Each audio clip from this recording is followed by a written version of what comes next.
You've heard me say it, all disease begins in the gut. And so many of the foods we've been taught are part of a healthy diet, actually causing us to experience weight gain, uncomfortable digestion, brain fog, and other serious health issues. Because the truth is, many so-called healthy foods are actually loaded with sugar, unhealthy fats, GMOs, and worst of all, lectins. So today, I'm going to shed light on some of these gut-wrecking foods and why they should be avoided entirely. And no, I'm not going to tell you to write off every delicious food you've ever known and loved. In fact, when it comes to a lectin-free diet, there's absolutely no shortage of flavor or variety. There are plenty of delicious foods you can still enjoy guilt-free, and I'll share many of these with you today as well. But first, a quick reminder. What's a lectin anyway? Because understanding exactly why you're avoiding certain foods makes all the difference when it comes to finding success on the program. So first, the simple answer. Lectins are proteins found in plants. And these particular proteins help the plant ward off potential predators like insects, animals, and yes, humans. You see, plants were here first, and they really had it good before animals arrived. Nobody wanted to eat them. And when you consume lectins, they bind to the sugar residue on the outside of your cell membranes, similar to how barnacles cling to a boat. These barnacles can leave you feeling straight up lousy and eventually cause some serious health damage, which is why it's so important to avoid lectins. The good news is, by learning to decipher which foods work for you and not against you, you can transform your health. So let's talk about some of the foods you can find on my yes/no list. First things first, not all vegetables are lectin heavy. In fact, dark leafy greens like lettuces and beet greens, cruciferous veggies like broccoli, cabbage, and cauliflower, as well as mushrooms, leeks, and onions are some of the absolute best foods for you. And I encourage you to fill up on these foods each and every day. But other plant foods, like beans, legumes, and nightshade vegetables, are loaded with lectins and should be avoided whenever possible. In fact, nightshades are some of the worst foods for you on the planet, and they include some pretty popular veggies like bell peppers, eggplant, and yes, everybody's favorite, the tomato. Because while tomatoes may seem harmless, foods in the nightshade family contain some of the highest concentration of lectins. And what's worse is they also contain another natural pesticide called glycoalkaloids, which attack your cell membranes. It's the reason why nightshades have been thought to contribute to digestive discomfort and other health issues. So by avoiding foods like beans, legumes, and nightshades, you'll also be supporting your health for years to come. But I get it. For some, this may be really hard to do. So, if you absolutely must have these foods, you can do so by preparing them very carefully. This means first removing any and all skin and seeds. This is where most of those pesky lectins are hiding. Then you'll need to make sure you cook them using a pressure cooker, a cooking device that can reach really high temperatures and actually destroy most of the lectin content. Now, it won't get rid of the lectins entirely, but it will help to reduce them and make these foods slightly safer to eat. Okay, let's move on to our next lectin offender, grains. Although they may be delicious, most grains are just overflowing with lectins. So it's really best to nix them from your diet completely. This means steering clear of all traditional cereals, rice, pasta, and bread. Now I know, this is definitely not easy for most people to do, but rest assured, there are still two grains that are really great for your health, millet and sorghum. And they both work wonderfully as replacements for traditional grains in all sorts of lectin-free bread, dessert, and breakfast recipes. And no, you can't just pressure cook your grains, especially wheat and oats. I wish it took care of the lectin content, but I'm afraid it doesn't. Next up, nuts.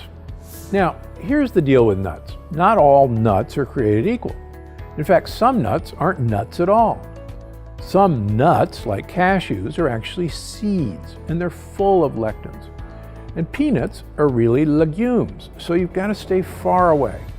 But real nuts like walnuts, macadamia nuts, Brazil nuts, and pistachios are wonderful for your health.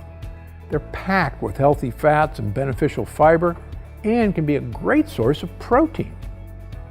Okay, so what about fruit? Well, here's the thing. While most fruit may not be loaded with lectins, fruit contains another health wrecker, sugar. More specifically, fructose, a naturally occurring type of sugar.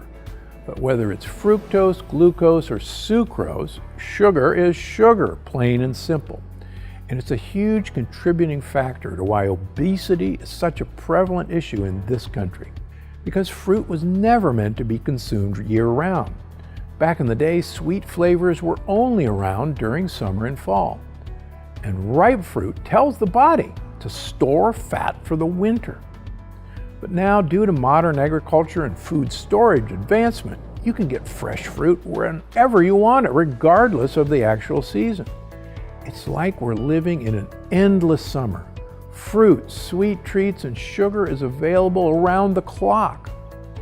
Factor all this in, and it's easy to see why when it comes to eating fruit, our health pays the price. But there's good news. Not all fruit is created equal, and some fruit, when eaten in moderation and when only in season, can still be pretty good for us. Take berries, for example. Most berries, like raspberries and blueberries, have much less sugar than other fruits. Plus, they're full of good-for-you polyphenols.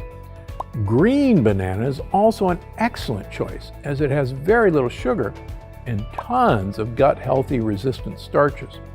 So, if you're really missing fruit, pick up some green bananas and toss them in a smoothie, or even use them to make healthy pancakes. Just make sure you toss them before they ripen and turn yellow. Fully ripe bananas are definite sugar bombs. And last but definitely not least, the avocado. It's the one fruit you don't have to eat in moderation. In fact, I eat a ripe avocado just about every day, and I encourage you to do the same. Avocados hardly have any sugar, even when fully ripe. Plus, they contain the perfect blend of healthy fats and soluble fiber to keep your gut bugs happy. So, when it comes to fruit, remember this. Fruit is nature's candy, and it's meant to be eaten only in moderation and only when in season. All right, let's move on to dairy. Now, you've probably been told your whole life that dairy is great for your health, especially when it comes to your bones, your brain, and your heart. But if you ask me, it's a bunch of baloney. You see, most American cow milk products contain a protein called casein A1. This pesky protein has been tied to numerous digestive and immune problems, including the infamous leaky gut. In fact, many people who think they're lactose intolerant are actually reacting to the casein A1, not the lactose. So does this mean you can't ever have yogurt, cheese, or cream in your coffee again? Fortunately, no. You don't have to give up completely on dairy. You might just have to pick the right dairy. Dairy that doesn't have casein A1. One of my favorites is buffalo milk, which is used to make bufalo mozzarella in Italy. These days, there's a great brand right here in the US called Boof, which comes from grass-fed buffalo. If that's not your thing, there's always sheep and goat's milk products, which are available in most well-stocked grocery stores. And if you're super attached to the taste of cow's milk, I've got good news. There's a product called A2 milk that doesn't have the casein A1 protein.